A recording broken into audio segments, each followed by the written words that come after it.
Hey. Boom. Hello. Brandon. It's still weird when Liam takes us out of the intro and you're like there. It's like, hi, And it's Brandon. me. Yeah. It's weird for me too. I have to constantly be like, I'm not watching. I'm here. I'm on the stream because I'm so used to just having you on in the background on Mondays. We're gonna just like go live one day and your back's gonna be like to the camera. Yeah. I'm like just not even gonna be in the chair. I'm gonna be doing something else. Dancing to the music. How are you this week, Brandon? I'm doing great. I'm doing really good. How are you guys? It's good. It's good. Good. I can't wait to talk about all the Lorcana things. Before we do that, I feel like we should say, hey everybody, it's Monday night. Thanks for joining us. This is our weekly show where the three of us talk all things Lorcana. You mean we have to like welcome people to the stream? Oh, sorry. There are new people here, I hope. I think. It's our weekly stream where we talk all things Lorcana. Friends. Right? Yeah, some are friends, some are new. Hey, y'all, let's talk Lorcana this week. And yeah, so if you're here watching us live, feel free to ask questions or make comments throughout the show. We'll definitely want to hear what you have to say about all the goings on. And this week, I have to say in particular, there's some weeks where I feel like not much happens in Lorcana, and then there's some weeks where I feel like all the things happen in Lorcana. And this week wasn't all the things happen in Lorcana. Yeah, it was all the things week. Yeah, for sure.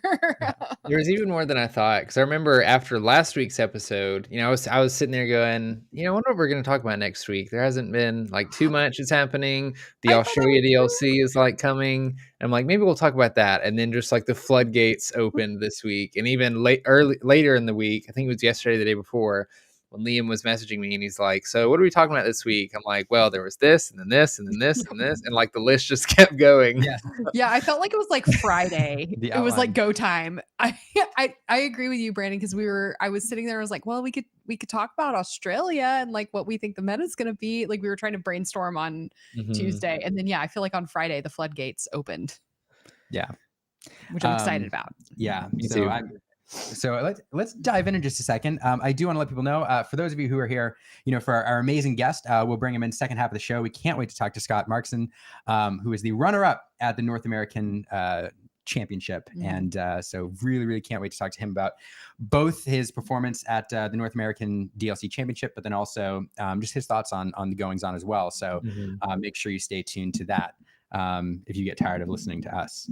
But I don't know, Brandon. So what do we get to first here? Like, there's so many things. I am just going to follow our show notes because there is a lot to get to. So the first thing on there, I think, was one of the things that happened earlier in the week was sort of this announcement. To be honest, I'm not entirely sure where it came from. I don't know if it was like a Facebook post or what, but the Ravensburger PlayHub sort of got announced. There was this announcement about Ravensburger is going to transition, it seems like, out of Melee. They're going to be using this new new platform for in-store play reporting, the Ravensburger PlayHub, powered by Cardi.io. So that's pretty exciting for a lot of reasons. I won't say one thing or another about Melee. I know people have their opinions on whether they do or don't like Melee, and a lot of people, opinions. Yeah, people are kind of happy that we're moving away from that. Go ahead, Erin. Oh no, I was gonna say it was actually really interesting. So at Anaheim, there were reps from Melee there serving people walking around. Oh, interesting. And like, what do you like about the Melee app, and what do you not like about the Melee app, and how, like, what do you primarily use the Melee app? Like,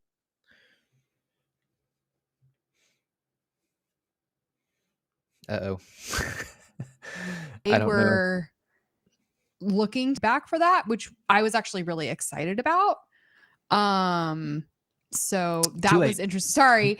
I'm like, oh, I should have brought that up and put that in the show notes. Yes, that was happening in Anaheim, because I got stopped with a couple of folks. I think Ubreezy and Katie from Lore Keepers Inn, the three of us were together. And so it was actually really interesting because we all come at Melee from different perspectives, like, because I don't do a lot of competitive play. I'm mostly like a spectator, and I want to like find the people that I want to like see how they're doing. And then Katie and Ubreezy had more like competitive play experience. So they came at it from a different way. But anyway, it was really interesting. But now it seems like that's a little bit of a moot point. So Yeah, it's kind of Yeah. interesting that too, especially that being so recently, right? Like for them to Yeah. announce this. One thing I'm really excited about is it seems to be like like in-house Ravensburger thing, which Mhm. is kind of neat because that means that like whatever they want to integrate and add and support and try, like they can through the app. There's Yeah. talks about like ways to run pack rush events and sealed and draft and of course constructed Mhm. as well. So there could be a It'll lot also of things that come from that. hopefully we can like actually see like deck lists like in Yes. like maybe integrated into the app, like once deck lists are revealed as a part of event. One thing that I forgot to put in the show notes, but I saw earlier this week was the Japanese Disney Lorcana Mhm. website has a deck builder like on the website that you can What? use for Disney Lorcana, and I'm like, that's really cool. If we would get that also, so I don't know if something like that is going to be Yeah. integrated for like a Ravensburger PlayHub or maybe the website. Maybe that's a whole different thing. I don't know, but I thought it was kind of cool because I think it was both a deck builder and then like I know we have our app right that you can Mhm. build a deck there, but it also you could generate like your deck list. Like we all Mhm. use Dreamborn to be honest, and it was Yeah. something similar to that, but just an official version. So I thought that was pretty cool. Yeah. I love it. Yeah. I will say, like, I am bracing for some pain points. When Mhm. we had Melee in Atlanta, there was definitely a lot of pain points in Melee in Yeah. Atlanta. So I will say that, one thing that I hope the community allows Ravensburger is to like, there are going to be mistakes. Mhm. There are, it is going to be tough at the beginning. And so hopefully they've run through a lot of the potential mistakes, having seen the pain points of Melee. But I do know that, we are going to go back a little bit, I think, because Melee Mhm. has learned and grown over this DLC season. So we'll see how that goes. Yeah, and I think I'm trying to read through the thing again to make sure I'm correct on this, but I think starting with Reign of Jafar, that's what they're using officially. Like the stores for set champs and stuff have to use the RPH. I think there's like a transition period that's going to be happening for Arcasia's Island where like you can pre-register for it and like at some point it'll become available and maybe stores can start using it or you can start using it.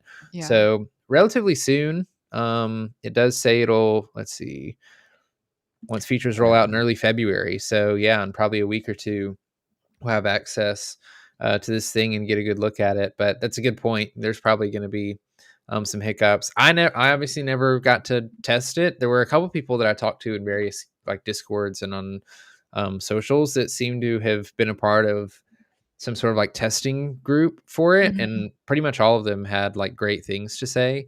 Yeah. Just in regards to like how it looked and how it worked and that sort of stuff. And they obviously couldn't say much because they didn't want to break any sort of um, what's it called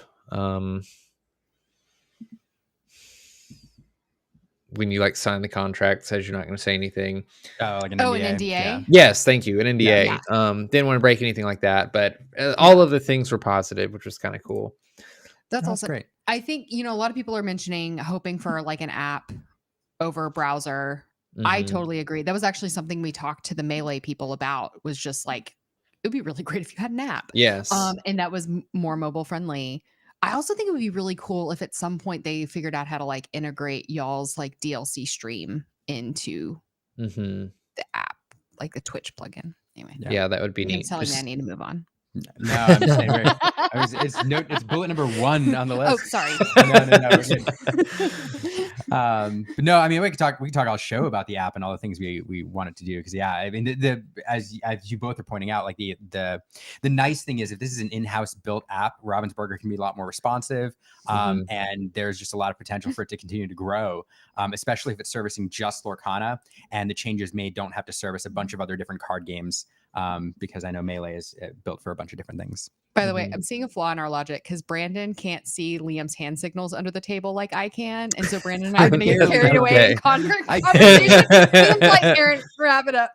okay. I just trust you guys to be like, we're moving on. Yeah. I'm Wow. here. I'm just here for the ride. That being said, the next thing that is on the Yeah. announcement is Oh, boy. pre-release. They're doing. Yeah. I'm gonna say pre-release because I actually have some critiques for this, but I'm gonna let you guys talk first before I Oh, get into okay. that. I need to look at the announcement again. If I remember correctly, and Brandon, correct me if I'm wrong, but when they talk about pre-release, they're talking about more like a pack rush style event. It seems that way. I don't think it's Yeah. explicitly said. Like, the only thing that I see about it is at the last sentence says, there'll also be promo cards in your Disney Lorcana OP kit to support a buy a box promotion. Promo is only available at RPH retailers to incentivize purchases in your stores rather than online, and pre-release pack rush events while supplies last. So I'm assuming that the pre-release like pack rush events is like the pre-release event. Like, you go and you play pack rush, and that's the pre-release. Right. Also to note, it's only a week. Yeah, the pre-release events take place 1 week prior to the full set release, like in distribution to all channels, which is a week. Like, yeah, like wait, is that we're not going to do a 2-week lead for LGS I guess not. anymore? I guess not. That's what I'm saying. Like, it's been 2 weeks where all the LGSs get it. You get your products 2 weeks early from the LGS, and then it comes out 2 weeks later in big box stores. Now it seems like that's only going to be 1 week. I hate that for LGSs. And like, personally, I was already doing, I don't know what everybody else is doing, so I can only speak for myself, but I was already basically doing this at the early LGS release. Like, when the early 2 weeks thing, LGS releases, I show up to the shop, grab my boxes, grab my troves, whatever. And then me and Trey, shout out to Trey in the chat, and like a bunch of other people at my locals, I'll like bust open the troves and we'll play pack rush, a couple rounds of pack rush with those cards, because we're all there to open the cards with each other anyway, have a cool time, trade, that sort of thing. So like, I don't feel like there really needs to be an official event. Like, I don't know, calling this pre-release feels a little bit weird. I feel like in order for it to be a pre-release, I see a lot of people talking about like draft in the chat. I'd love for something like that, whether it's a draft or some sort of sealed or limited event. I kind of love what I see other card games doing, in that, you have some sort of like small pre-constructed deck, and you have a couple of those, and then you give like 3 or 4 packs, and you open those packs and you kind of build out your deck based on what you pull. Like, I would love something like that for pre-release. That's what our LGS does. Like, and I love that, especially because we've all been in Lorcana for so long, and I think that we all feel like Lorcana is so old, but it is still only like a year and a half old, and we're still building our community. And I love that, like, our LGS, for whatever, like pre-release, like whatever you would call a pre-release event, does a starter deck, which is now a single player constructed deck, whatever that long word is. Anyway, they do that event, which I think is such an approachable new player way to get engaged. And they're now doing like several events over the course of the weekend. So they'll do like a starter deck event on Sunday for families. They'll do like a draft on Saturday. And that way it can engage all members of the community. And so, yeah, love that model. No, what I would like, I agree. Like, I love, these events that LGSs run. What I would like to see, if I had my way, I love pre-release kits. I think they're fun. I think they're a fun way to make pre-releases unique, as opposed to, because you could do draft, or a sealed event, or like any weekend. But on a pre-release weekend, if you have pre-release kits like Magic and other games do, I think Star Wars does this too, Star Wars Unlimited. And perhaps it has like a little pamphlet about the set. You get, probably you could, Magic does 6 packs in order to make a sealed deck. I think in Lorcana you could get away with 4 packs. That way, that facilitates, if you're running a draft for your event, you could do a 4-pack draft, or you could do a 4-pack sealed event, or you could even do it where you mixed in one of the pre-constructed starter decks and then a few packs. But that way it's a little self-contained kit, kind of like when you get the starter decks with the booster pack. But everybody gets it. It's special. It's for pre-release, and then the shop can run whatever format they want to with that. And you can run like right now they're doing buy boxes for stores. In Magic and other card games, they put a pre-release promo in that little package, and so pre-releases become a thing. And so if LGSs are losing that 2-week exclusivity, and now we're only going a week out, which is not as good, that would be a way to really pull people into stores, is the pre-release promo, 4 packs, a little kit that's special and exclusive for pre-releases. Yeah. The logistics become harder though, because stores have definitely like about the right amount, and that becomes more of a challenge. Yeah, that's why I wouldn't hate, like, as much as I love having a pre-release kit in other games and like specifically that format more than anything, I wouldn't be mad if it's just some product, right? Like even if it was Sure. just, hey, we're gonna Mhm. hand out the single player decks, like Aaron was saying, and then also in addition to that, give out 3 or 4 packs, however many you want for that format. That way that the stores, like the product that they have left over from pre-release, they can still potentially sell, and it's like semi-relevant for later in the thing. Because I've even noticed LGS recently, just to get the packs, they'll like open the Pokemon. I saw it in chat earlier. The Pokemon Build and Battle kits, which are like basically their pre-release things. They'll just take the pre-release sealed decks out of it and like have those for sale for like $5 or $4 or whatever, just to get the packs. And I can understand maybe why they do that, because it's, I imagine, a bit harder to sell those pre-release kits after a pre-release is passed. Pre-release weekend, yeah. But I'd love for something like that. And I will say, also, like you guys mentioned, I do love Pack Rush. I don't want to like talk down on Pack Rush. I think it's a super fun format. Like you mentioned, super, super approachable for like newer players, and especially players that like aren't as engaged in the game, because it's very easy to understand. It's a great way for any player to sort of familiarize themselves with some of the new cards from the set. My only issue is just that, like, it's extremely unbalanced because it's just Pack Rush. Right. And so outside of just sort of doing it socially and for fun, I think it can be difficult to really facilitate any sort of event for it or anything like that.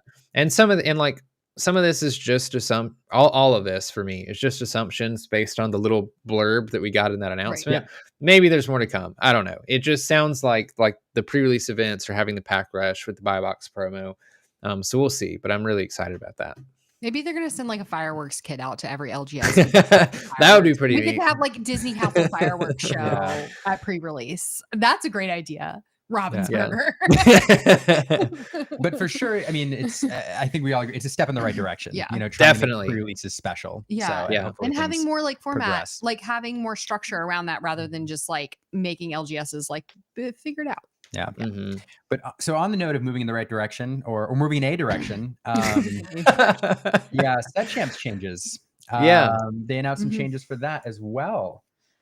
You want to go over those, Brandon, or you want me to? I mean, I can if you want me to. So I'm overall excited for this. I know that there's a couple complaints people have, but I think you're correct in saying like moving in the right direction. So currently, for anybody that doesn't know, the way Set Champs have worked is actually the way they started is you had your tournament. There were promos that you could win, but only the top 4 got the promos. Then there was a championship mat and a second place mat.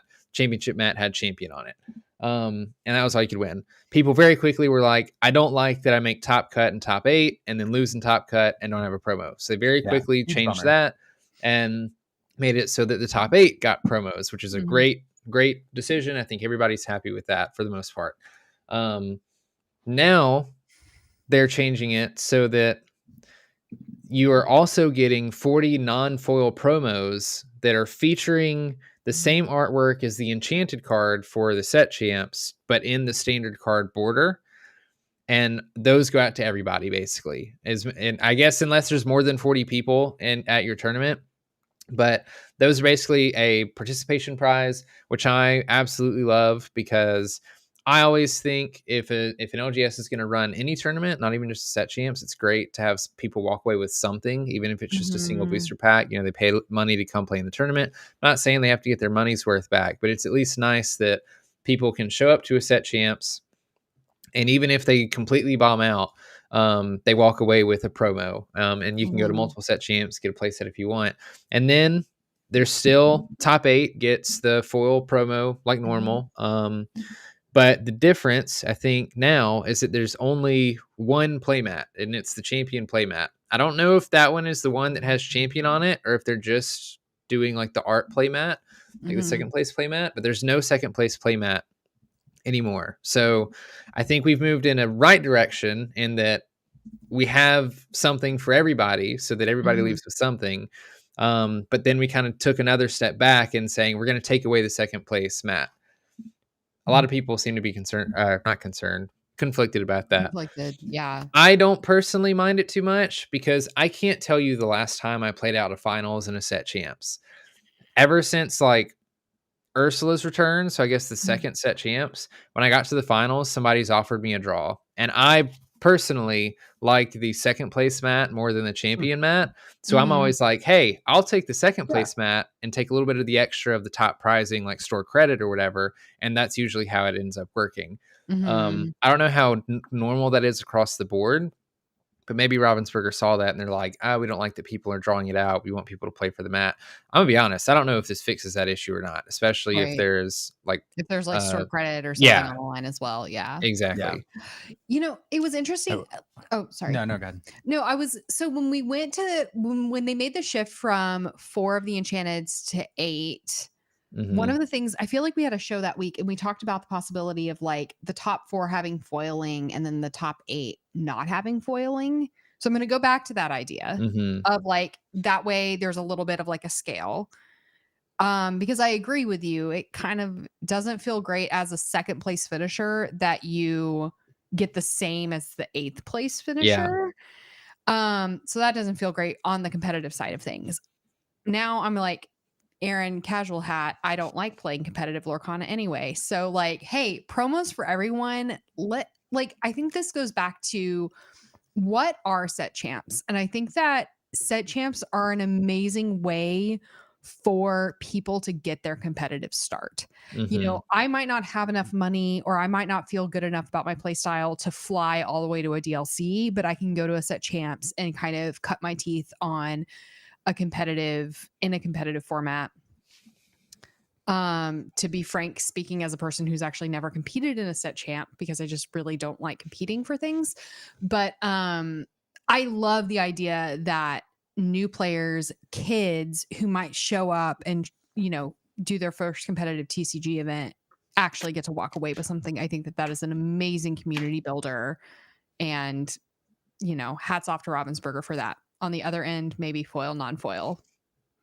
So yeah. Community Boomer says, ditch the playmats, give the winner a copy of the Hexwell crown. Yeah, that'd be cool. Hexwell crown or the whole Hex. That's what they should do. The winner and the runner up should get it. It's like a friendship bracelet. They each get half of the Hexwell crown, and they can rule Lorcana together. Maybe the winner gets like 3/4 of the Hexwell crown, and then the second place gets like 1/4. You know what I mean? Like, also, just shout out real quick to Tejas, who's joining us from Spain, the artist behind our ink tokens. So super excited that you're here. Anyway, but yeah, no, I will say, I don't know, the losing the runner-up playmat, it's kind of a bummer. I mean, losing prizing always feels bad. I don't know. I agree with you, Brandon, though. I like the second place always better than the first.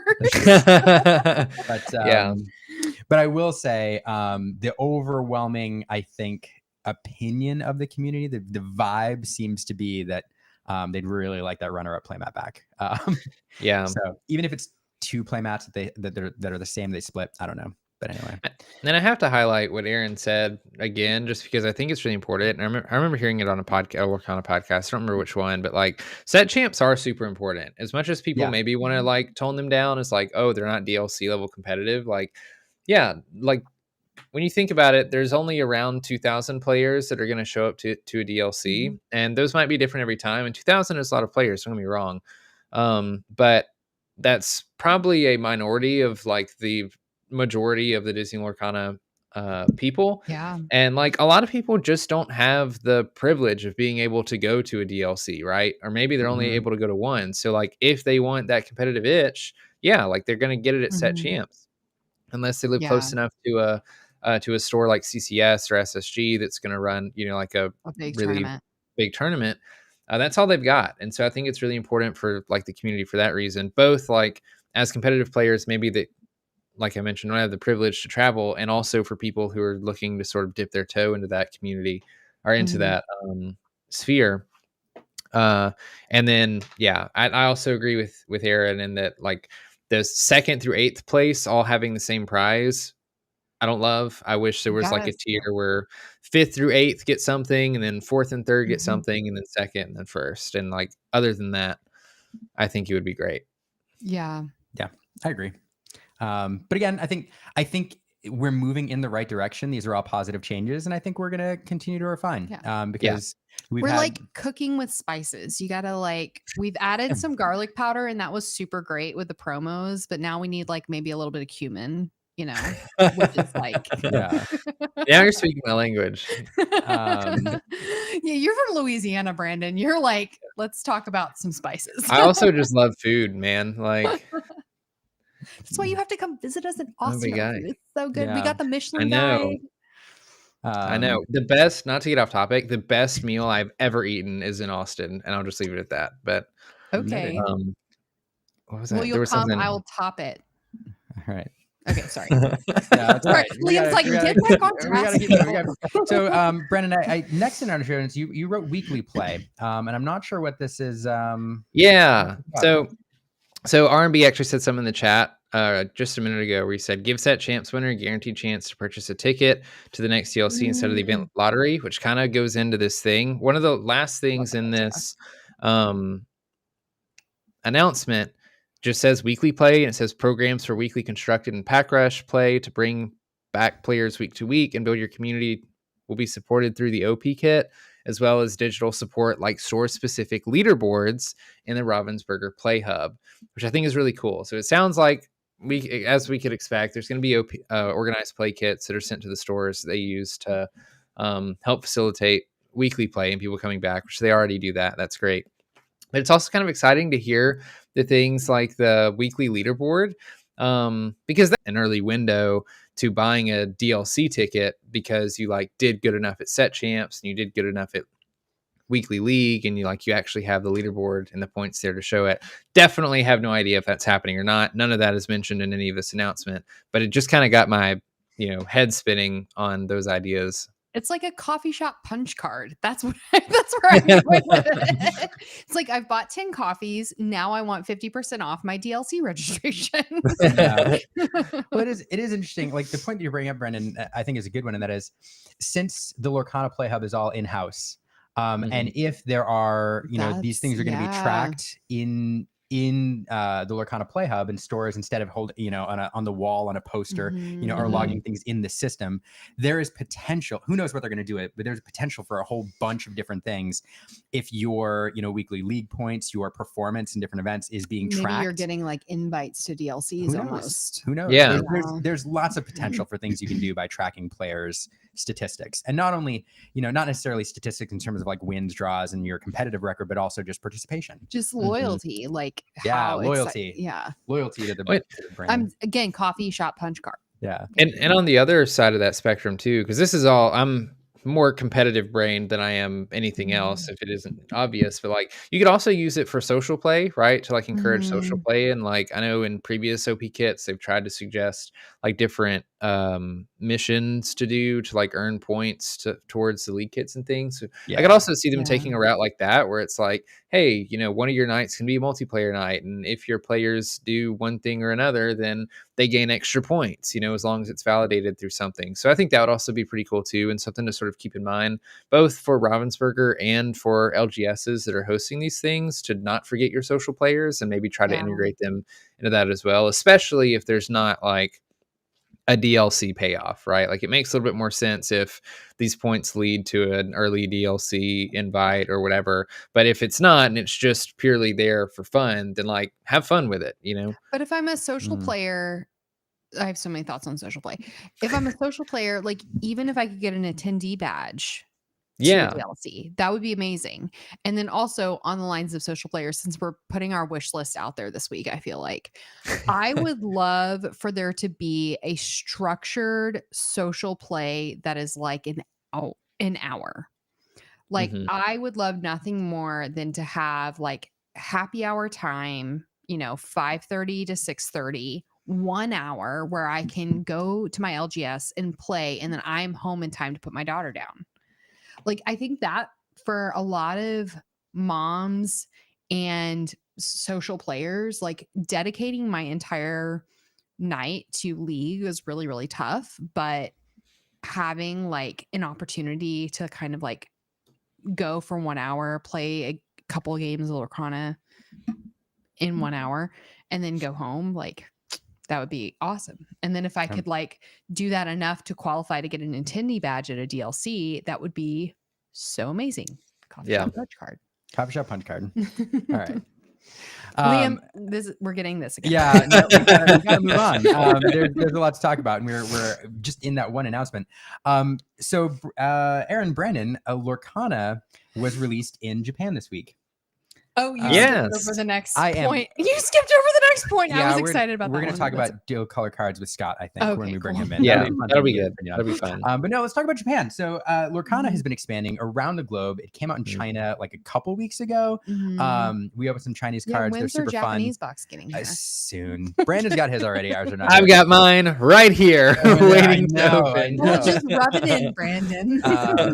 Yeah, John, sympathizing with you, by the way. Yeah, with the family and toddler, difficult to play. Yes. But so out in Japan. So what did we see this week from the Japanese release? There's all sorts of things to talk about. I actually, you know what? I guess I'll start first.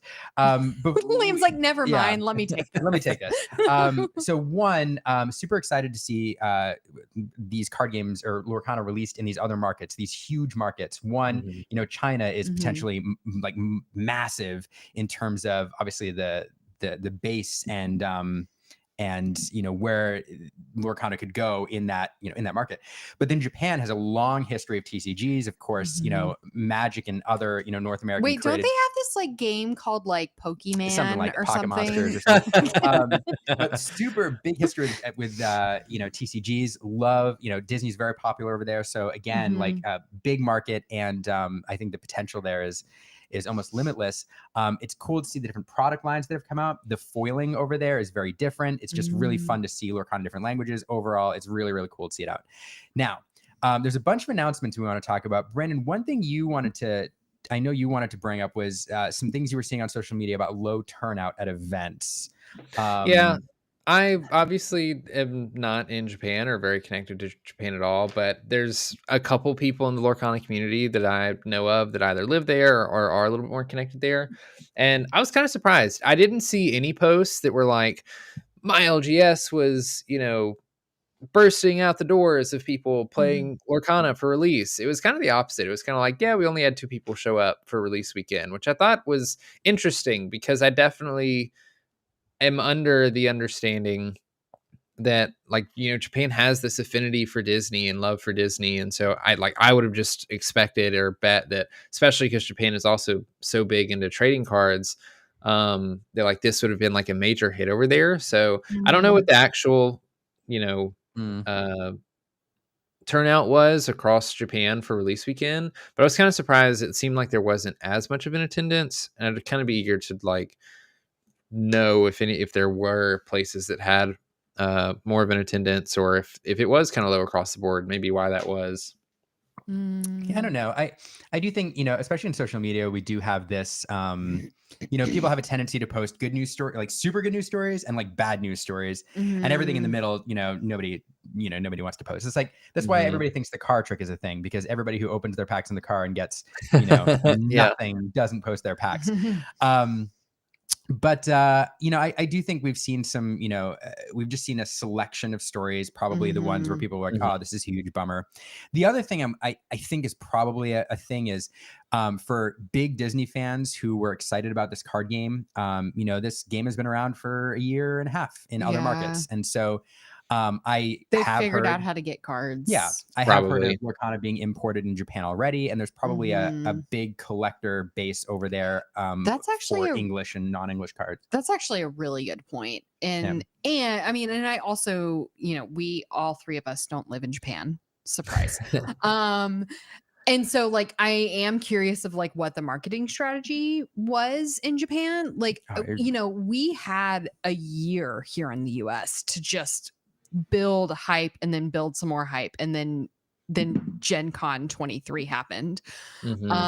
And so, you know, we had a year of anticipation for this event. And so, yeah, it was amazing first chapter coming out, but I am curious of like what the marketing strategy was over there. I don't know. It could have been incredible and no notes or whatever, but like they're stepping it up now, which we'll talk about in a moment. Okay.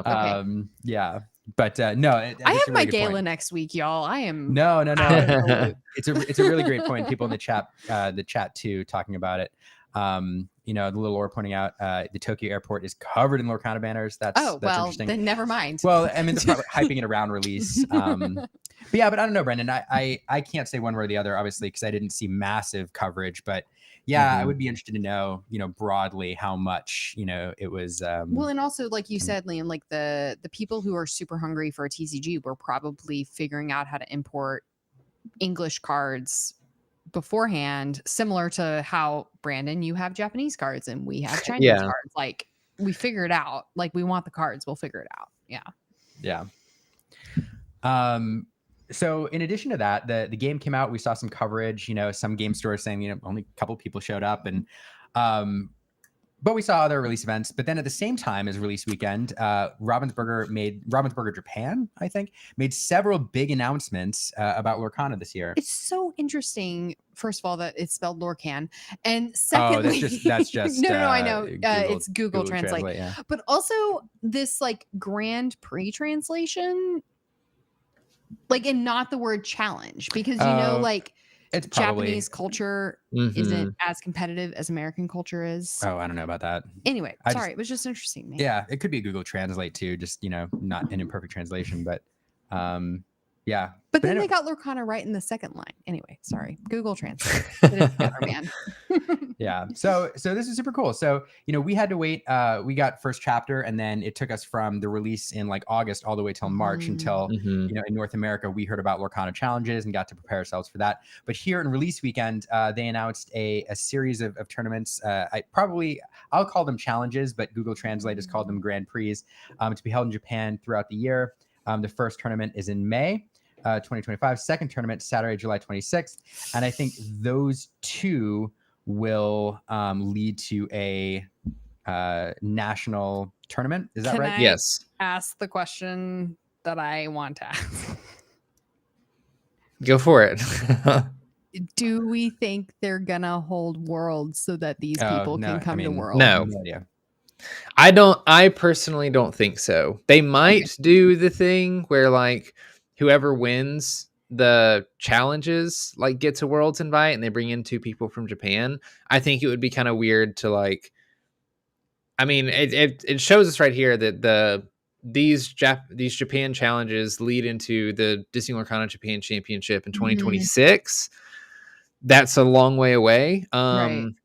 I think it'd be a little bit weird to have like the winners come to the first Worlds and then like later go back and then do the championship. Maybe that's not as weird. It just feels a little bit weird to me. They're also going to be a little bit behind on sets than we are, which also isn't a deal breaker. Plenty of other cards do that. I think they're planning to catch up because I'm actually not 100% sure on this, but I remember seeing somewhere that I think they're having a release like roughly every 2 months until they sort of catch up with us.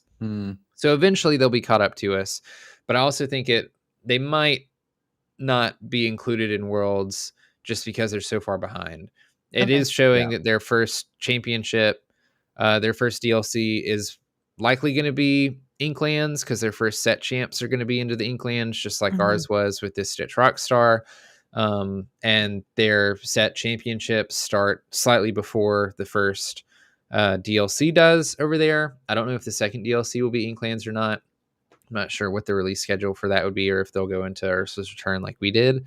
But I think that's kind of cool. I'm interested to see if there's any already established competitors from other regions that will plan to travel to any of those and try to compete in them in a different format. Like they could go back and compete in, into the Inklands format or something like that.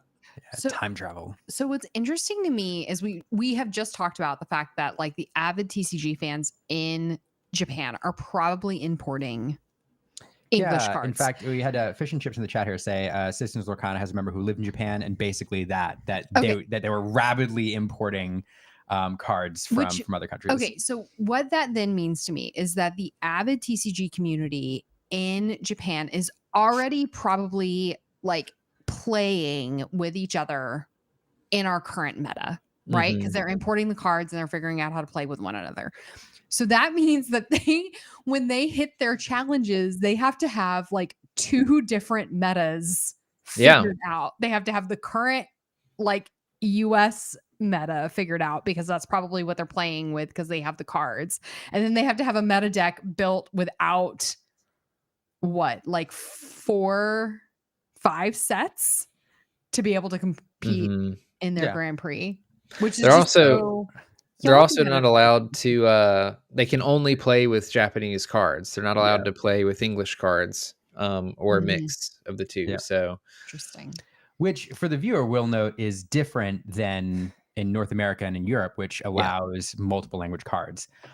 It's only right now the rule says in China and Japan that you have to use that language. So interesting. Just a note for everybody out there. So if you open a Japanese, I don't know, genie wisher, feel free to throw it in your deck. Because I asked you when we were opening, we opened some Chinese cards. Spoiler alert, if you haven't seen the video yet, we opened a foil BLT Mickey, and I was like, wait, can we like actually use this? And Liam's like, yes, we can. I was like, that's so cool. Yeah.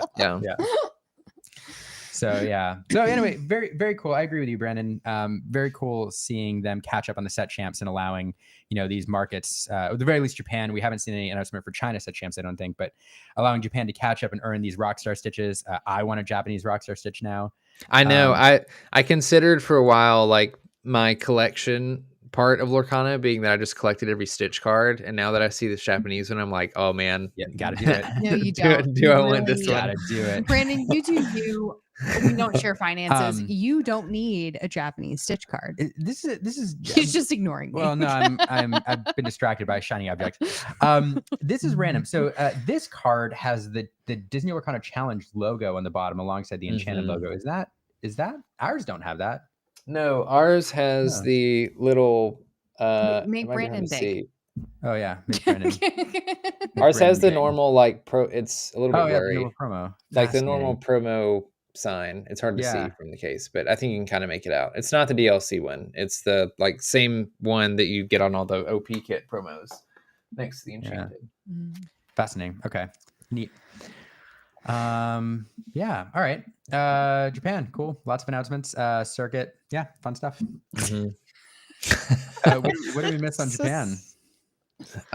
There was a cool promotion. I want to talk about that real quick. Oh yeah. Let me see if I can pull it. You go ahead and talk about it. I'll see if I can pull that up. So apparently there was a collaboration with Disney Plus in Japan, in that I don't know like what products you had to buy, but if you bought select Disney Lorcana products and you got like a 5-day free trial of Disney Plus, which like is only 5 days, but I think it's pretty awesome that like Lorcana was able to sort of collaborate with Disney Plus, which feels like a much larger, important entity under the Disney umbrella and business and what they do. And like we like always owned by Disney, or at least like we've always talked and dreamed about like DLCs being streamed on Disney Plus, or like Lorcana getting its own show or whatever. I'm not saying this needs to do that, but it's kind of cool that there's like some collaboration between Lorcana and larger Disney things.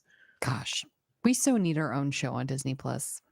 It would be cool. That'd be so cool. Yeah, no, this is super cool. What I love about this, early on, those who've been doing Lorcana, for a while, for a year and a half, very early on, a lot of us were kind of waiting to see how much Disney proper was going to lean in. Was going to lean in, because Disney licenses a lot of things, and some things they take an active role in kind of promoting and.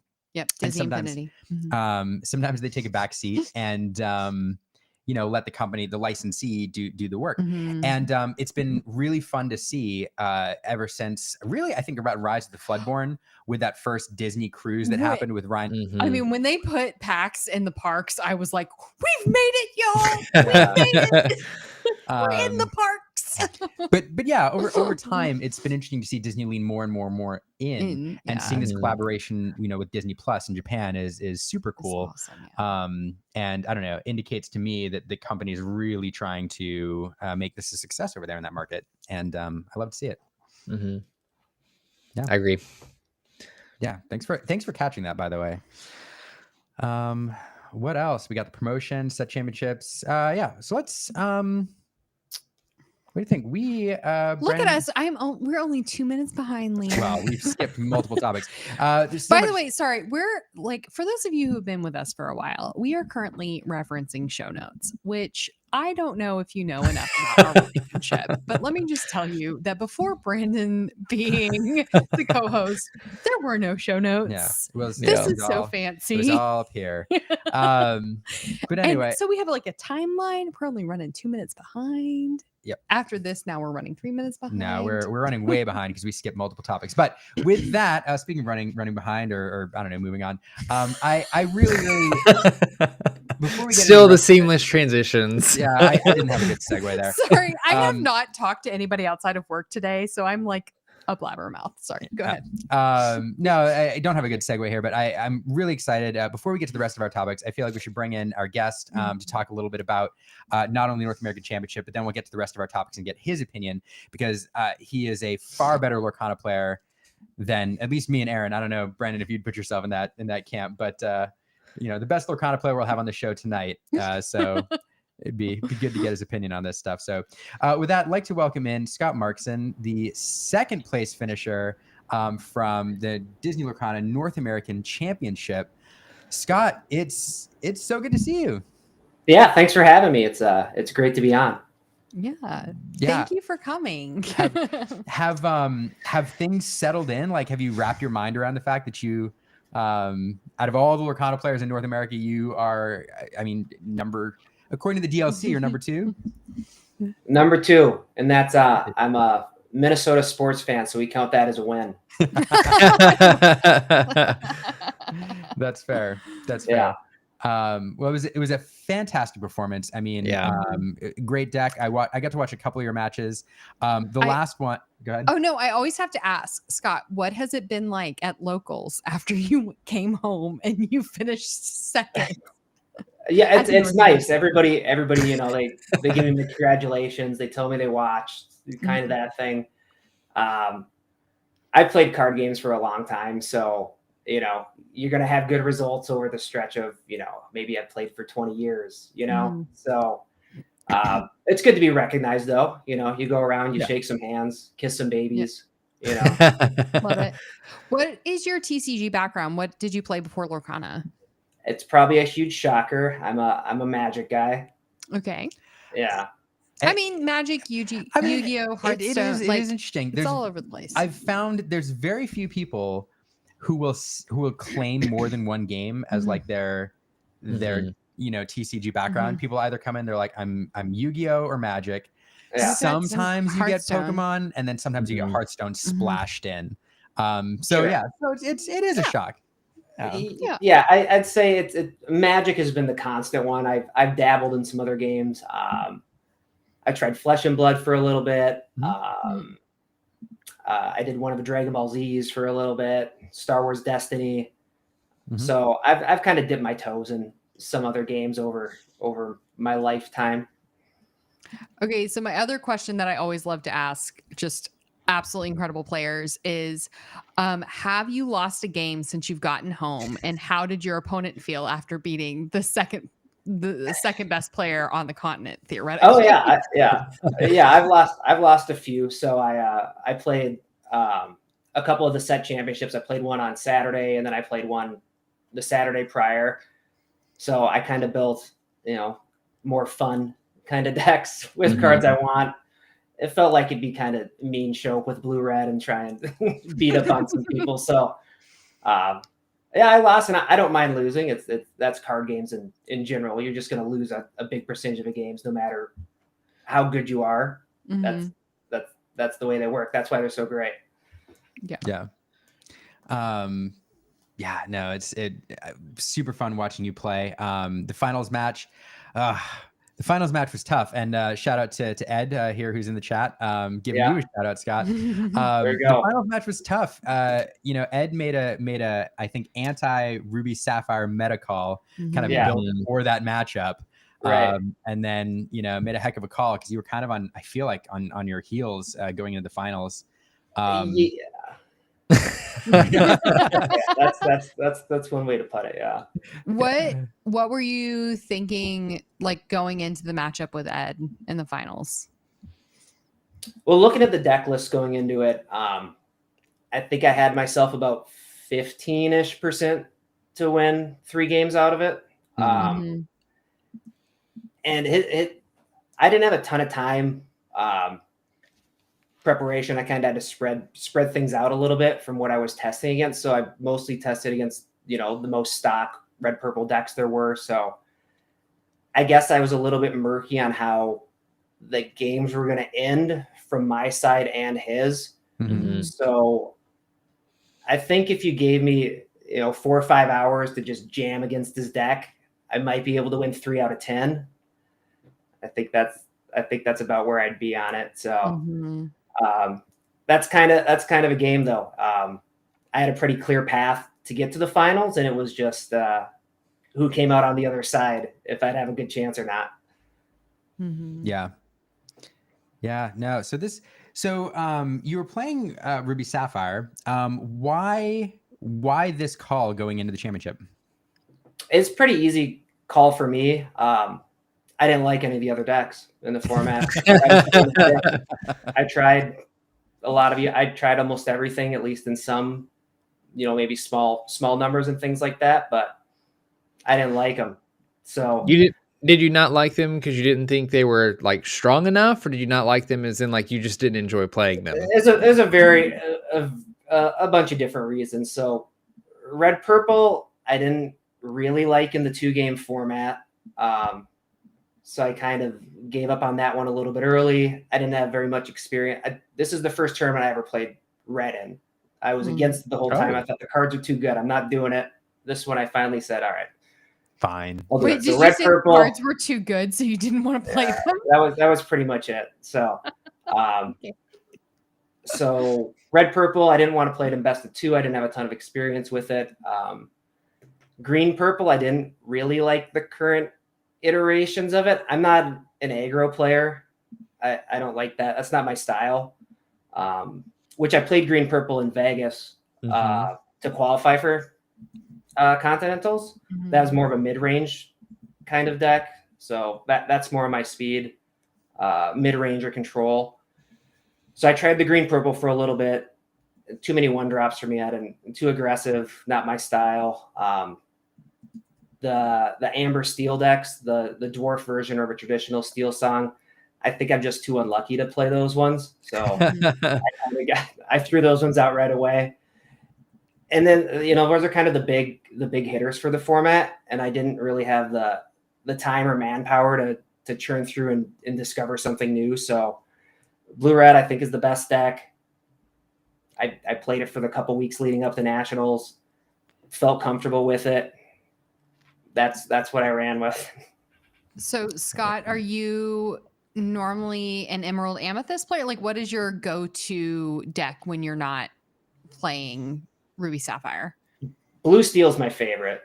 Really, that's what I did for one of the set champs. I ran Blue Steel all the way through when I picked that up, and that's what I was gonna play at the DLC in Dallas, but the airlines had other plans for me, and I never made it. So, no. Yeah, that was a tough one for people to get into. I was about to say, you didn't need it. I mean, you would have probably met Ed there too. So. Yeah, that's what I'm going to believe. I'll believe that was the case, but it was 23 hours in airports, and then I was back in Minneapolis. So at least it was me. I can put up with it, so I wasn't too upset about that. Yeah, that's a bummer. But you didn't need it. I mean, you're fine. Yeah, you didn't need it. I took the most efficient path to Worlds, two tournaments, and I'm there. Right. Yeah. I guess I could have won a DLC, but that's fair. The second most efficient way. Even more efficient. And impressive. So you made some interesting choices in this deck. I mean, a couple things I'll note. One, I love seeing the queen in there for the anti-aggro. I'm assuming that's kind of a diggy hole call. And then you've dropped the dime, which is not like super uncommon. We've seen that kind of the dimes go down to 1 and disappear in some lists.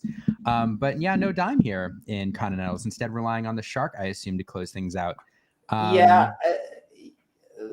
There's a couple reasons. I found in a lot of the matchups I didn't need it most of the time, and then I just I didn't want it in my deck for best of 2 because I think the big goal is to try and hit the elimination rounds and then try to win that first one to get to Worlds.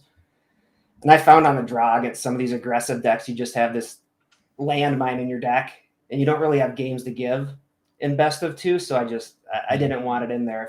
If you draw out one game and you lose because of it, that can be what knocks you out of top 16. Right. Mm-hmm. So that was one of the big considerations to cut it out of there. I think if I was playing in, blue red in a store champs or something like that, I'd probably toss the dime back in there. You can lose one game by drawing it and have it in there. You have 2 other games to win.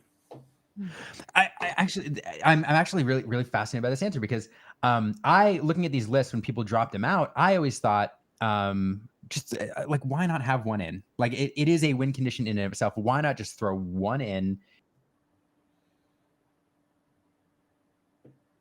Yeah, they might have frozen again. again. They're frozen again. It's you and me. You can finish what they were gonna ask. I'll finish what Liam was asking. Yeah, so why not just throw one in? Why did our connection just drop?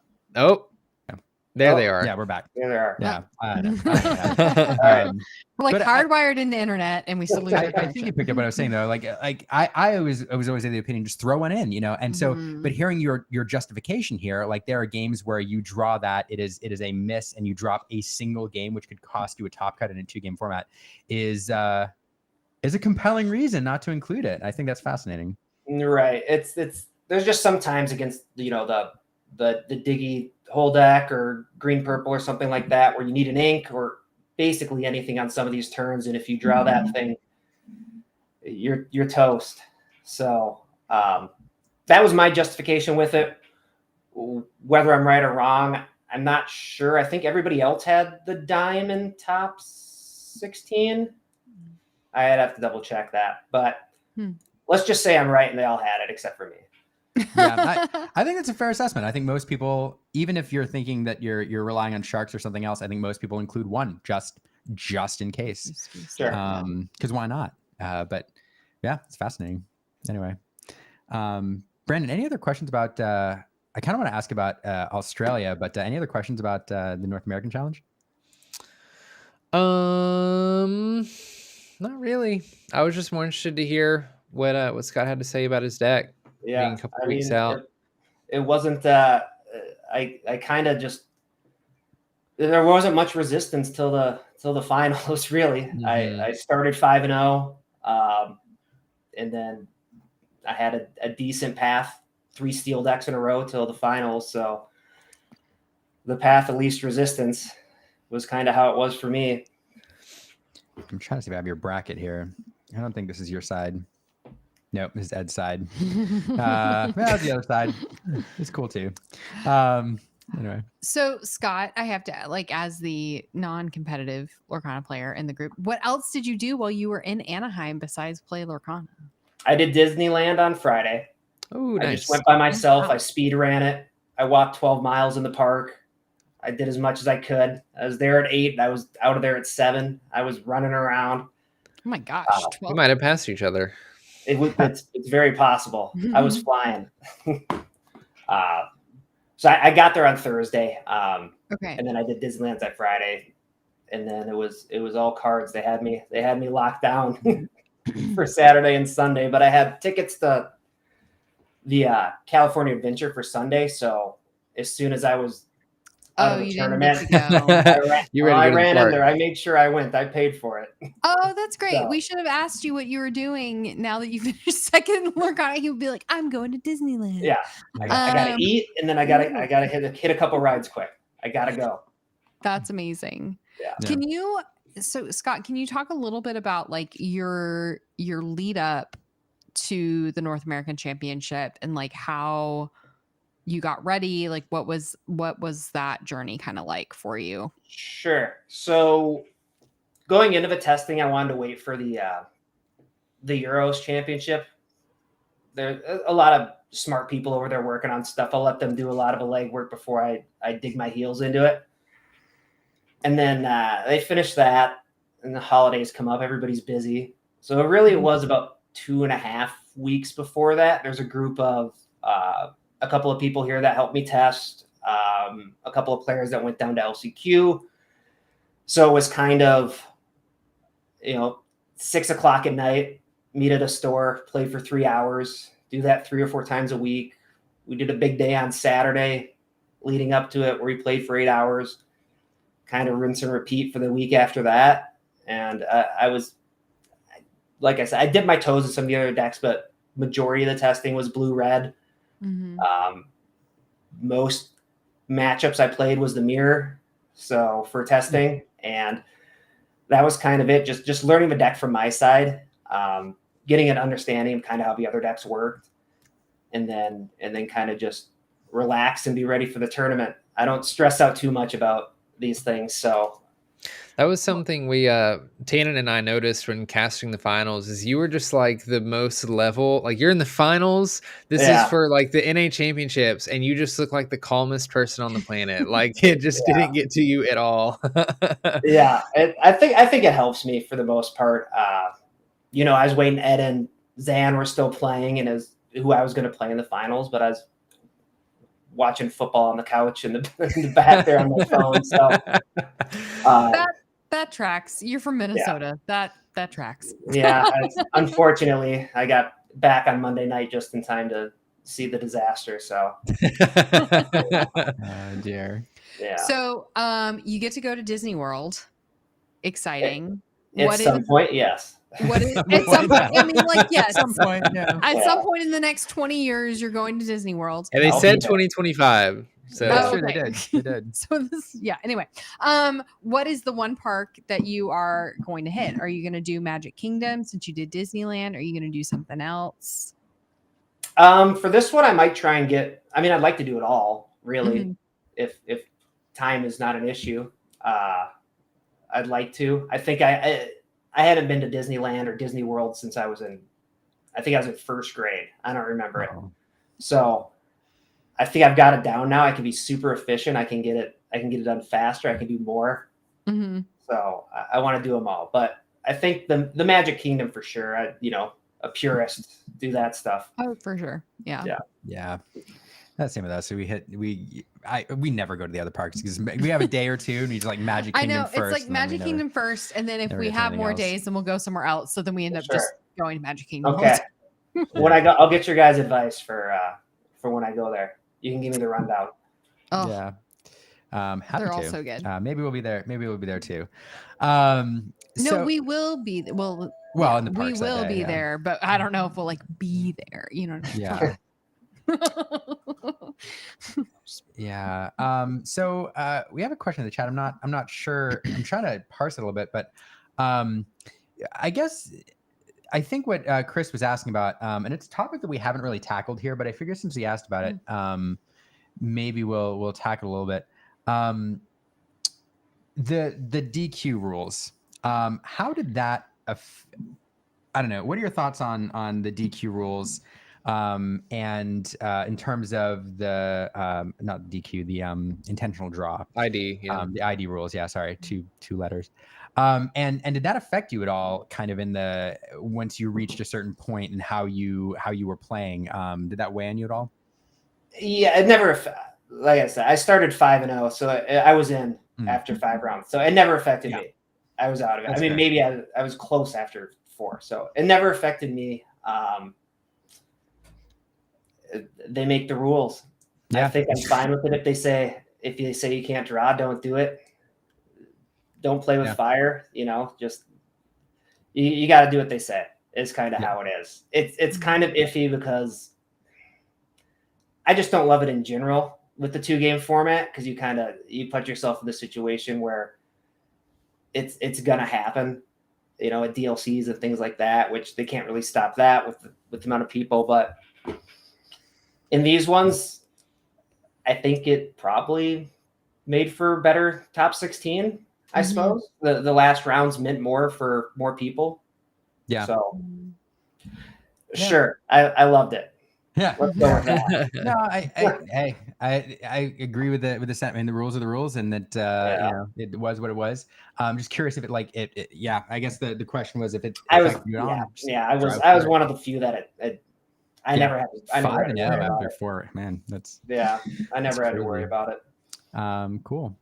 Well, gosh, I I don't know. I honestly, like, the North American Championship for me was such an amazing event. Not only, getting to participate in some capacity and just seeing a challenge like in Disneyland, but just seeing the best Lorcana players in the world, or at least in North America. In the world, we're better. In the world. Yeah, Europe. That's the most American thing that we've said. Well, hey, on the show. Europe. This is. There's some beef. tit for tat. Like, this is tit for tat, because there are several people in Europe who are like, we have the better. Anyway, yeah. Best Lorcana players in the world. I could talk about this all day. But because it was an incredible event. I enjoyed every second of it. Fantastic. But I do want to transition just a little bit and talk about Australia. To the lesser continent. Because we have the best players in the world. We don't know yet. Australia hasn't played. Yeah, he's half Australian, so he's gotta semi be okay with it. So the Australia Challenge is coming up this weekend. It's gonna be the first Disney Lorcana Challenge in Australia. Now I'm curious for Brandon and Scott. I have my own thoughts, but what do you think that's gonna look like? What is the meta gonna look like? What do you think we're going to see there, if you could project based on what we've seen this challenge season so far? Okay. Scott, go first. Yeah, I'll start. I mean, I guess you're seeing probably more of the same, but maybe in a little bit flatter numbers. I'd be surprised if anything past 20% for a specific archetype. I mean, maybe blue-red gets close and touches it. I'd expect more purple. Purple steel did good at North American Continentals. I'd expect that to kind of surge up in the play percentage. Amber steel, both versions of that, I'd expect to be up there. Red purple, maybe 10%-ish. And then all these tournaments, people are going to play what they want to in Substars fields. Do we know how many people are in this one? I think it's 1,000. Is this 1,000? I think it's like 1,024. And they still had tickets, right? I don't know about that. Okay. All right. We'll just say 1,000. I bet 200 of the people are, they're going to bring whatever they want. Something, tier 2 decks, things like that, 1-5 decks. So I'd expect something like that. Majority, most of the same. I wouldn't think something over 20%, I'd guess. Yeah, that's probably fair. Brandon, what are your thoughts?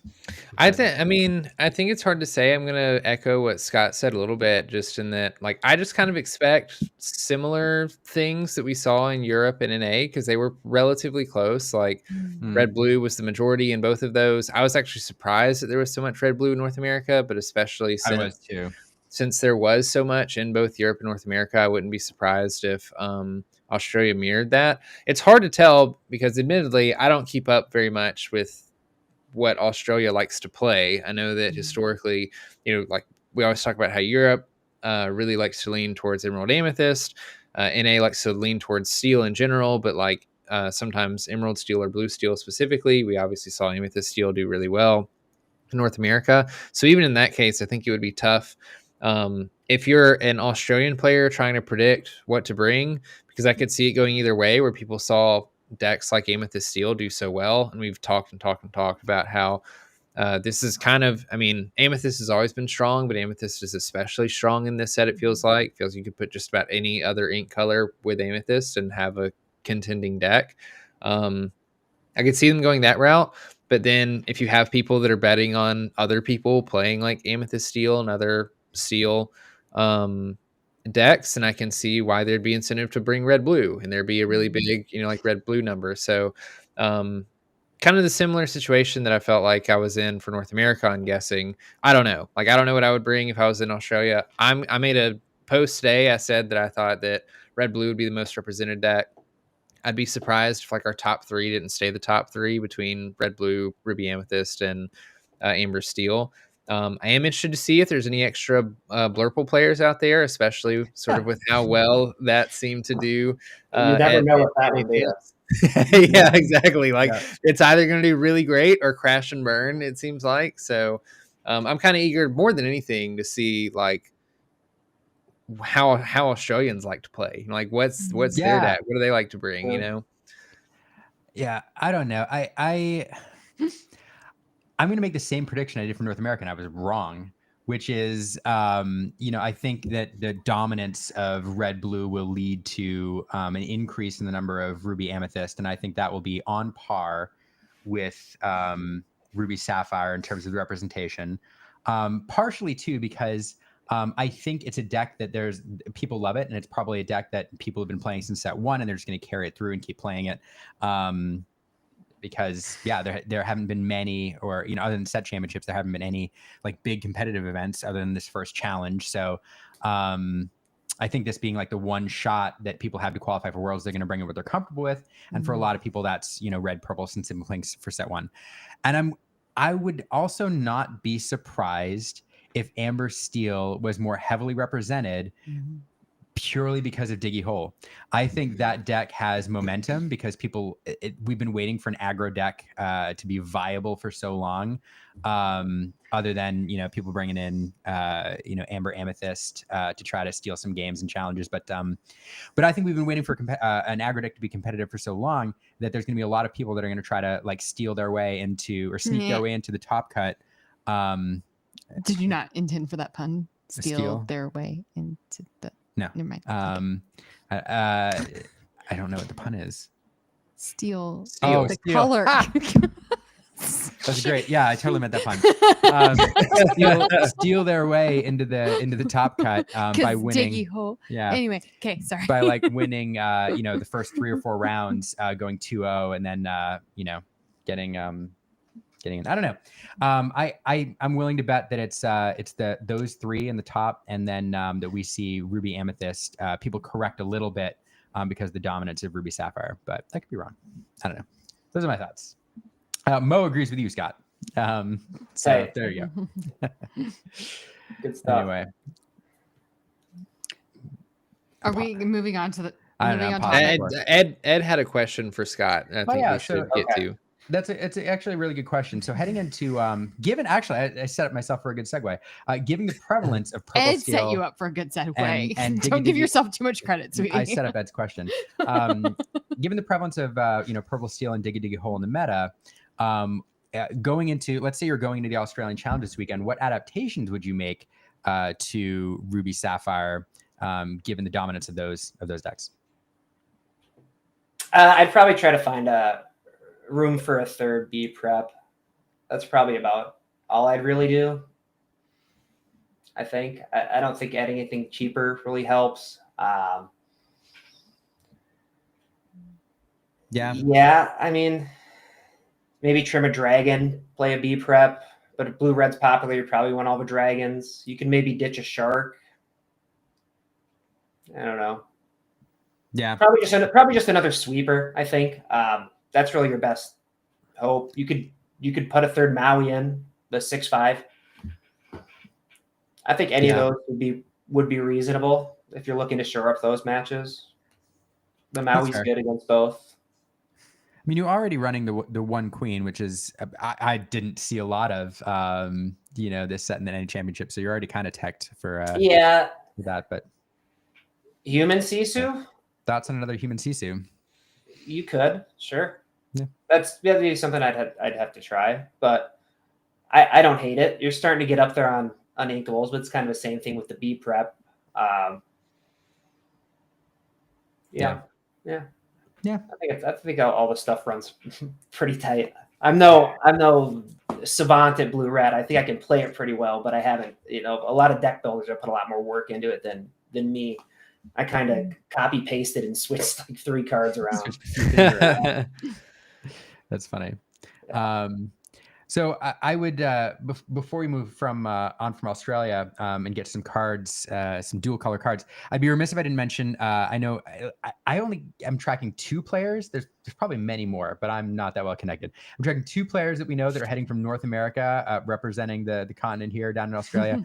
We do have Mr. Kendall Burdett, who's flying right now. I think boarding a plane to Brisbane because that flight takes forever, and then.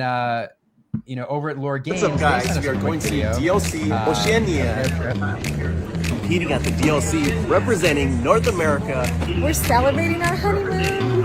And our our 1-year anniversary. Make sure to follow our journey on our socials. Discord, Instagram, YouTube, and X. Without me laughing, hold on, stop. Without me laughing, hold on, stop. Yeah, there we go. So Lorgain sent us that. So if you're interested in following along this weekend and want somebody to cheer for who you recognize, Mr. Kendall Burdett and then Lorgain Bring it back to him to the U.S. Yeah. Yeah. Hey, Take their trophy. Yeah. Yeah. I love it. Before we move on, Liam, if your Nana was a Lorcana deck, what deck would she be? Nana's from Australia. If Nana was a Lorcana deck, I don't know how to answer that. A princess deck. She was an amber sapphire princess deck because that. Love it. Yeah. Nana was also like the most like amazing. She boarded a ship across the Pacific during World War II with herself and her like 3-month-old baby to go see her husband that she had only met like one time. This woman was incredible. Anyway, I feel like she's got to get some steel in there for that. Sure. Okay, I sorry. Agree. Yeah. 2 colors. I've gone with the princess deck. Let's talk about some card reveals real quick. We skipped segue. Yeah, we skipped this earlier. Speaking of princesses. Yeah, so something that the Lorcana community has been speculating about forever is whether or not we're going to see and when we're going to see dual colored cards. There was the whole drama in Shimmering Skies about the Stitch with the amethyst symbol and all that, and everybody was like, here it is, and then it wasn't. But here it is. We have our first set of dual color cards. I've got 4 queued up that we're going to look at. Before we actually talk about, because I kind of want to talk about each one of these cards and whether or not we think that they're viable and they're good or not. But before we do that, I want to ask, Scott, Brandon, what do you all think the presence of dual color cards do for the game? How does this change things? And I will caveat as part of that question, we don't know yet the rule on these, whether or not you have to play, whether or not the Ruby Sapphire card counts as a Ruby or Sapphire for the purposes of the ink restriction, or whether or not you have to play them in a Ruby Sapphire deck in the case of this card. I'm tempted to believe, and I'm 90% sure that this has to be in a Ruby Sapphire deck. Can I just say really fast before we get into this topic, very important topic. Kudos to Rebecca from Rebecca Quests for the second she saw that lady art, she's like, it's Duel Link. And we're like, no, it's not, Rebecca. And she's like, no, but it is. And she stood firm. I don't think any of us debated her, but she did make a very good video. This was like back in Anaheim. We sat around that dinner table that night, and she's I like, remember that. 2 colors, and we're like, Rebecca, that's not happening. And she's like, no, it is. That's fair. I don't remember how much I protested, but that's fair. And she made a very good video talking about the shape language. Kudos to Rebecca. Way to go. Anyway, moving back. Rebecca call it. But anyway, what do you all think of this? Go ahead, Brandon. I'm going to analyze under the assumption that you said, which is that these Duel Link cards have to be played within the inks that they represent. The only reason I have that assumption, and I'm kind of with you on the 90% there, is because like when we consider deck building rules for Lorcana, you can only have 2 inks in your deck. And the fact that like both of these cards represent 2 inks, I think thematically and like lore wise, it would be weird that you use Ruby and Sapphire ink to summon this Glimmer in an Amber Sapphire deck or whatever. So that being said, I actually really like that versus the alternative, because I think it gives the game designers opportunity to make very strong cards and not have to be as concerned about it like absolutely breaking everything, because it's confined to 2 ink colors, right? Like you can do something that might be broken if it's paired up with steel, but you can't play it with steel. You have to play it in these confined colors. Something else that I hope that we see is that they make those really strong cards in underrepresented ink colors. So like there's ink pairs that have been pretty dominant since the beginning of Disney Lorcana, which is cool, but there's also cards that have been severely underrepresented, and sort of as sets have continued on, I don't think have really gotten much better, much closer to being super playable or viable. And I'd love to see these dual inks kind of help push those decks to the point where they are, into tier 1, and they can keep up with other decks because they have that limitation of you can only play this within this deck. I can also see them leaning a little bit more towards like typal decks or like synergistic decks, because I feel like there are certain ink colors in Lorcana that very obviously and intentionally complement each other, and you can just like build that into the card because it is stuck in those inks already, and you can like really lean into that stuff. Yeah, no, I agree with everything you said. It is a way to give a powerful card a drawback so it doesn't break the game or become meta warping, hopefully. A great example right now is, everybody talks about how meta defining Genie is, and you have to either play it or plan to play against it. Imagine a scenario where Genie is a dual color card and it's only played in Amethyst Steel. Well, that immediately, changes the meta because now it's not as meta defining. And yeah, I agree with absolutely everything you said. I also like the ability for them to define, the archetypes among these ink pairings and kind of define what this ink pairing is meant to do. So yeah, a lot of fun. I was going to ask a question, but it was a little off topic, so I will let y'all continue with the conversation. All right.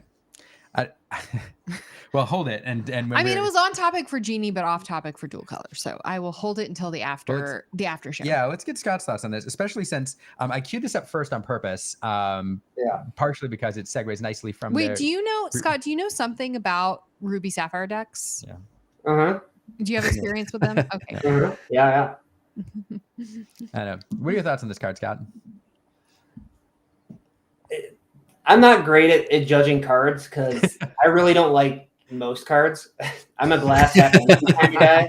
So when I build decks, when I start from scratch, I usually end up with like 45 cards in it. So there's a lot of cards I don't like, and this is kind of one of them. It's just a little too expensive for me and a little bit too much setup. Yeah, that's fair. Yeah, it is interesting because I went back and forth on this card. I was like, okay, there are a few shift targets for Bell, in Sapphire. There's none that you want to, you don't want to slot 8 cards to be able to run this. So there's none that you're going to want to run in a traditional Ruby Sapphire deck. But then I went to the other side. And I'm like, okay, but you play Tamatoa, in this deck, and Tamatoa is an 8 cost, hard cast. So even if you're doing one more ink for Bell at 9, but then.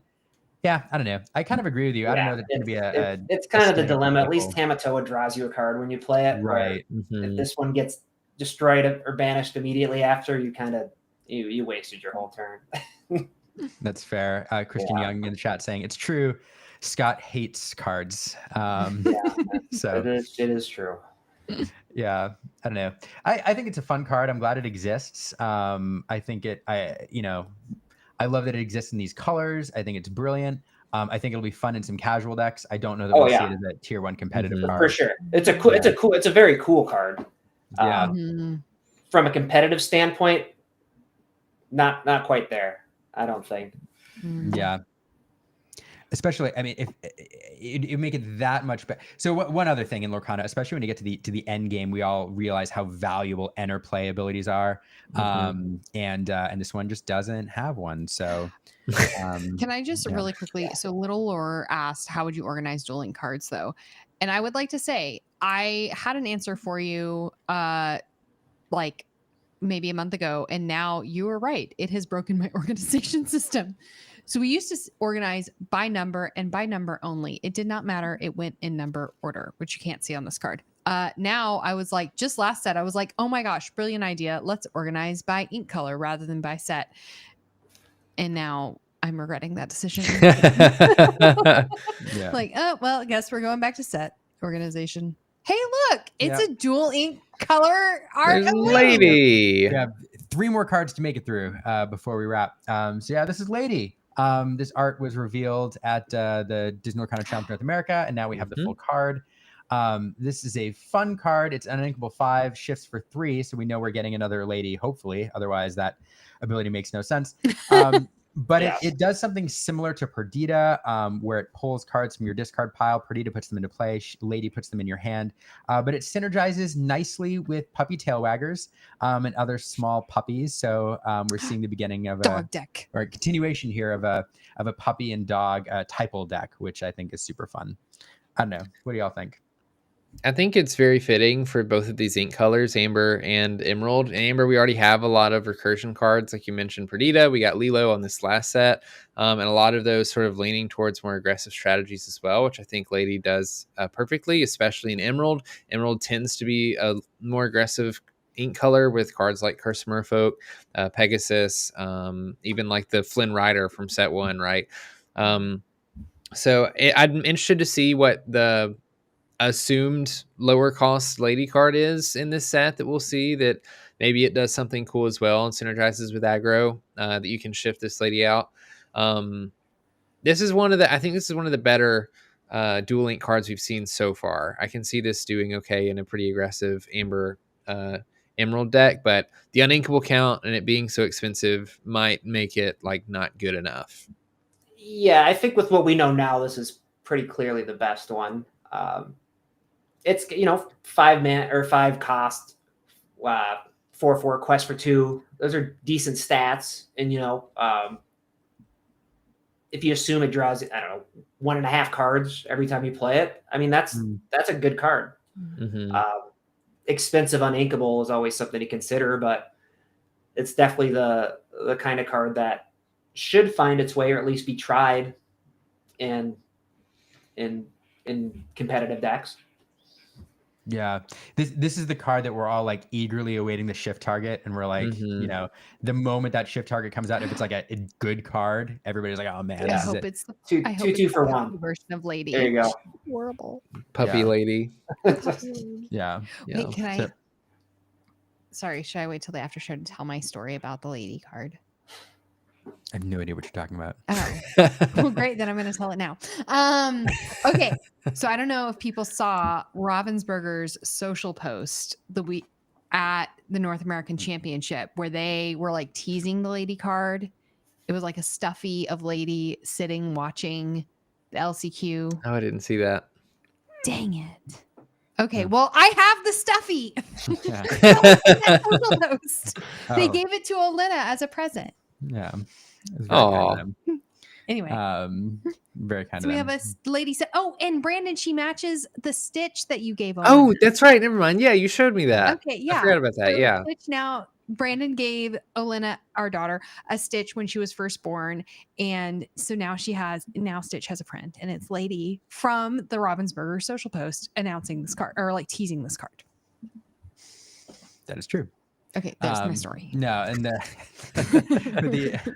the only thing about this card, again, it is fun, as you said, Brendan, to see it in 2 ink colors, which are not typically paired in competitive decks. I mean, we do have some Lemon Lime.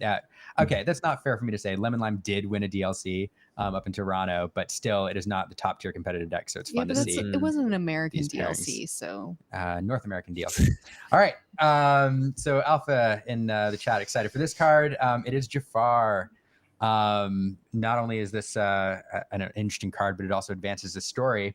So Jafar newly crowned, where he's clearly gotten the Hexball crown, assembled it before he takes over Arcasia Island. What do we think of this card? Who knows? It's dependent on other cards, right?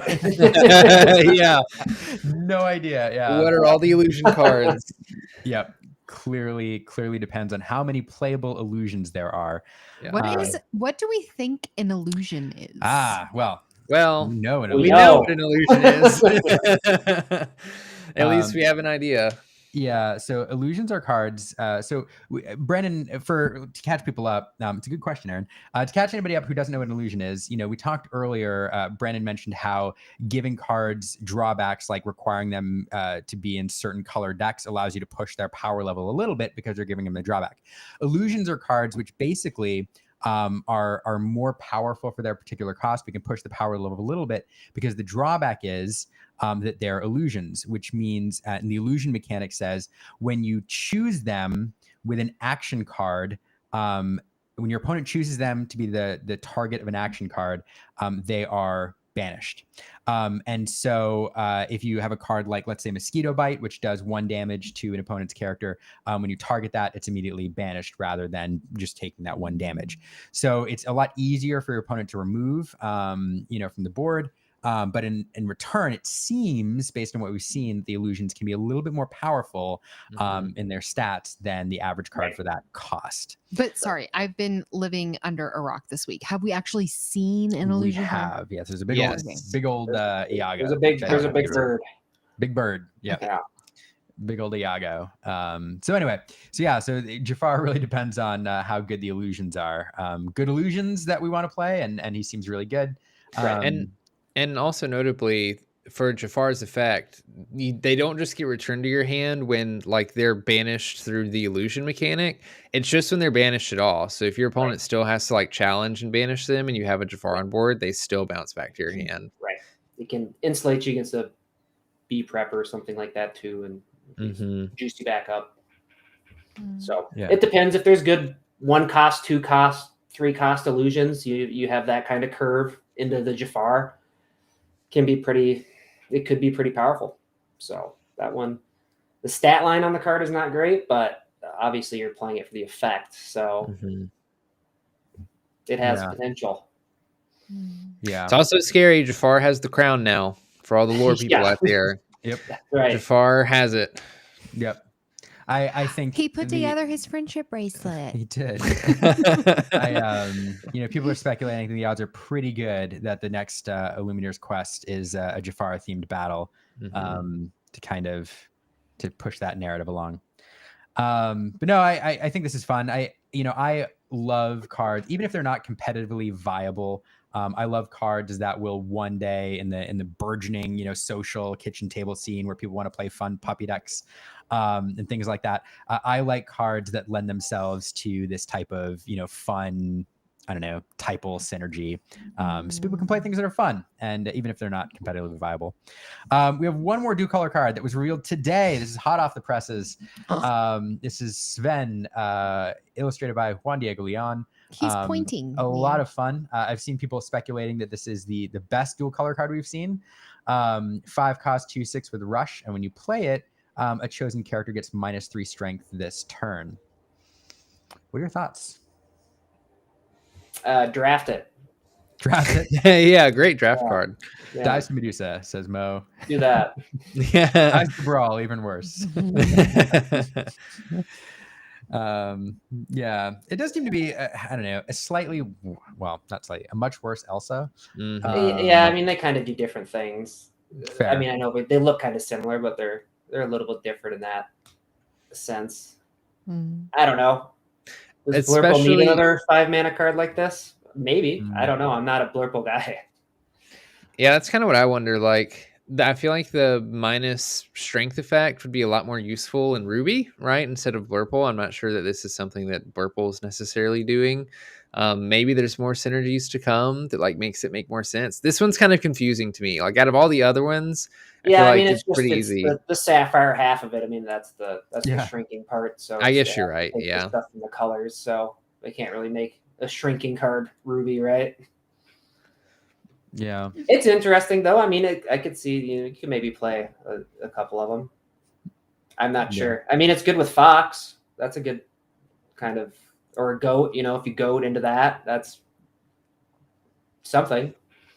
It could be good. I guess. I don't know. Yeah. It's interesting. It's I don't know. I did see a surprising number of people like hyping it today, but it needs help is the thing, Yeah, it does not strike me as a must play. People pointing out stats, some people saying I wish it was a 3/5. If the strength had been just a little bit stronger, a character with rush of 2 on turn 5. Right. You need a character with power and play already. Yeah. To use with it, and that character has to be exerted. So I guess one of the things that Blurple does is sort of the exert game with Elsa's. I know that's more of a like Amethyst specific thing and not like tied to Blurple, but I noticed that in Blurple decks, people like to still play like the Spirit of Winter Elsa to keep things exerted. So Yeah. I don't know what I love about it is the art. And I was about to say, Oh yeah, it looks great. it's Yeah. art by Juan Diego, and therefore yeah, is beautiful. it's great. But what I also love about it is as you suggested, Scott, where you see the sapphire part of it, it does clearly show the marriage of these two ink colors, because it's it's got the rush out of amethyst and it's got the shrinking out of sapphire. So from a flavor perspective, showing those two colors coming together in this one card is kind of right. And I'd expect every color combination to have an uncommon pretty similar, with two of the main themes of it kind of just slapped together on something. Yeah, I agree. Kind of a marquee color combination, uncommon. Yeah. No, I agree. I'll wrap this up with these are all the cards we're going to show that were revealed in the dual colors. There's a couple like single color cards like Iago, which we've kind of seen but not officially, I don't think.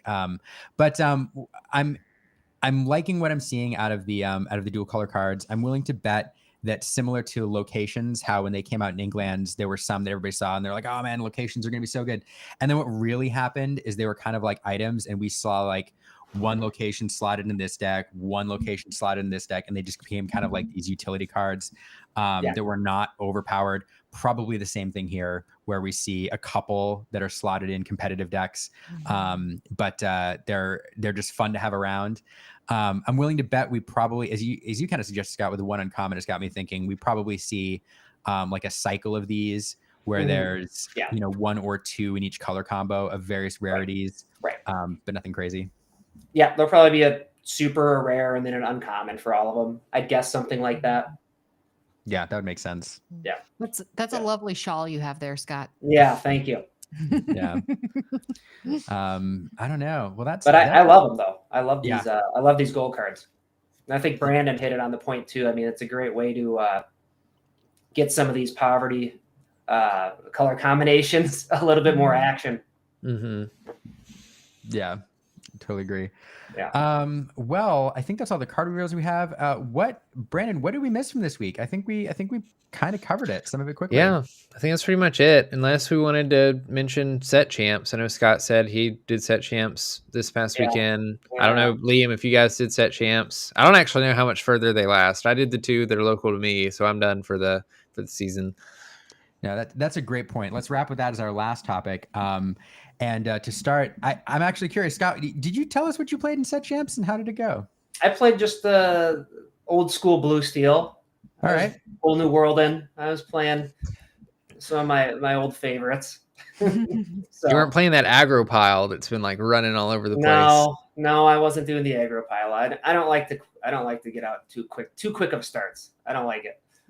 So all my old favorites. The Cogsworths, the Tamatoas, the Dimes, the Whole New Worlds, all that stuff. So I have to say, I love, Scott, that you went to the North American Championship with Ruby Sapphire.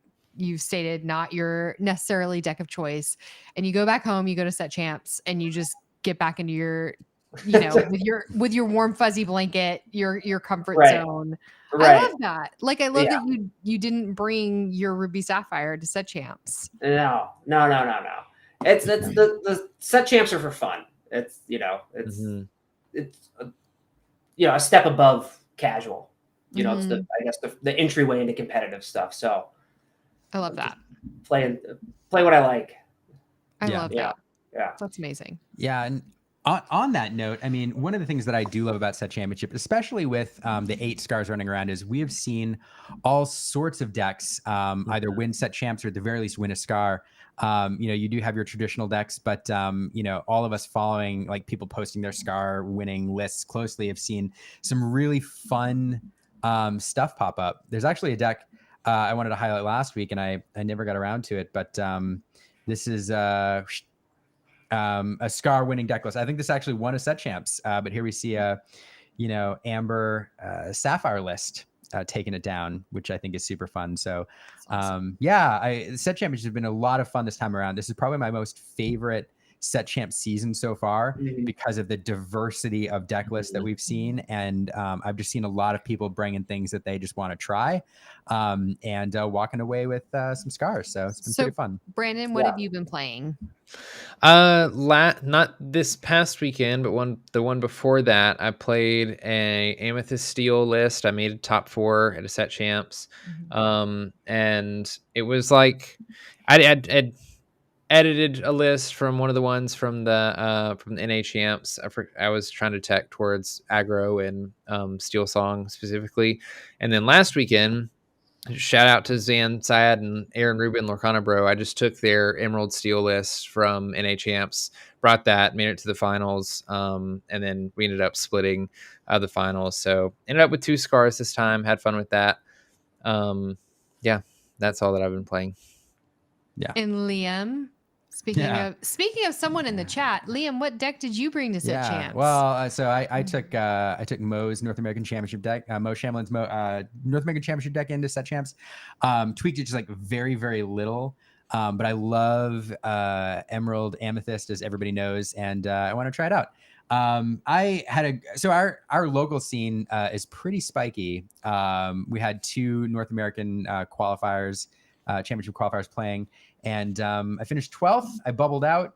I ran into a Diggy Hole deck and got run over, and then I lost in the mirror to an aggro Emerald Amethyst deck. So had a great time, took down some pretty good folks, but bubbled out. So we have like over 36 people at our set champs. There were 34 at this one. Yeah. So, but it was fun. I enjoyed it, and I really liked the list. So had a few surprise Pegasus plays that worked out in my favor. So that was a lot of fun. There you go. Yeah. What else on set champs? I don't know. Overall, I know we've seen some people, we've seen all sorts of opinions on set champs this season, but it's been my favorite one so far. Just in terms of the diversity of deck lists, the number of people winning scars, and just the overall excitement that I've seen from the community. I do think that the 8 scars has just, as opposed to the 4, Enchanteds, has just led to a ton more excitement and people, feeling validated about their play. So it's been fun to see. Definitely. People love it. Yeah. With that, I had intended to last a little bit on this. I had intended to shout out everybody on our Discord server who won set champs. People have been posting their deck lists and their photos, and then there were so many that I didn't have a chance to put together a slide. Lorcana Craze, Stephen Gettle, Samuel Stimson, just so many at our server winning and sharing their photos and stuff. So shout out to everybody. Thank you all for sharing these. It's been a ton of fun watching you all win stuff. And so shout out to all those folks. Next week I'll put together a slide with all the scar winners. I just didn't have time. But it's been fun. All right. Well, it is going on 2 hours. I think it's pretty close to time for us to wrap. Scott, first, thanks again for joining us. This was a ton of fun. Love to have you back. Any closing thoughts on any of the news this week? The Australian Challenge, anything? You guys touched on it a lot. I'm just looking forward to pre-releases. I'm a limited guy. Sealed draft. That's where I that's all I do for Magic anymore, unless I have to play constructed. But I love the draft. If it was my call, and I think Ravensburg should listen, for Worlds, throw a draft in there. Let us do that too, That'd be fun. That's my best. That's what I want more than anything for Worlds. That will get me really excited. I'll tell you that. Not the possibility of winning Worlds, but if there was a draft, you'd be like, you know what? I think there's a correlation between the two. I think for me, if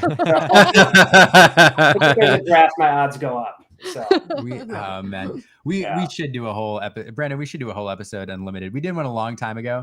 We should do a whole episode Unlimited. And Scott, you'll be the first person we invite. Yeah, I'm also a huge fan of Limited. Limited in Lorcana is fun. I don't think they're crafting. It doesn't seem like they're crafting specifically for it. But anyway, Back on. Yeah, it just went They black. could though. I For, have they no wouldn't idea have to do what just much. happened. I have no idea why. You fade it out. You kicked the cable. I did kick the gate. Well, I kicked the button. I don't know what the button does. Anyway, all right. Well, while we're waiting for our camera back on, Brandon, any closing thoughts this week? Not really. I talked a lot this episode, so I think I shared everything that I wanted to share. You just want to open your Japanese packs. Yes, anything yeah. else? He's waiting. You're holding it back. No, I don't Yeah. think so. All right. Well, with that, thanks everybody for joining us. It's been a really fun week. We'll be back next week at 8 o'clock to talk everything that happened this week in Lorcana. I'm anticipating a slow week, but you never know. You could get all the news We again. could get so, dual link cards again. I don't know. Yeah. If you're here for the first time, thanks for joining us. Go ahead and hit subscribe or follow on whatever platform you're on. And if you're returning, thanks so much.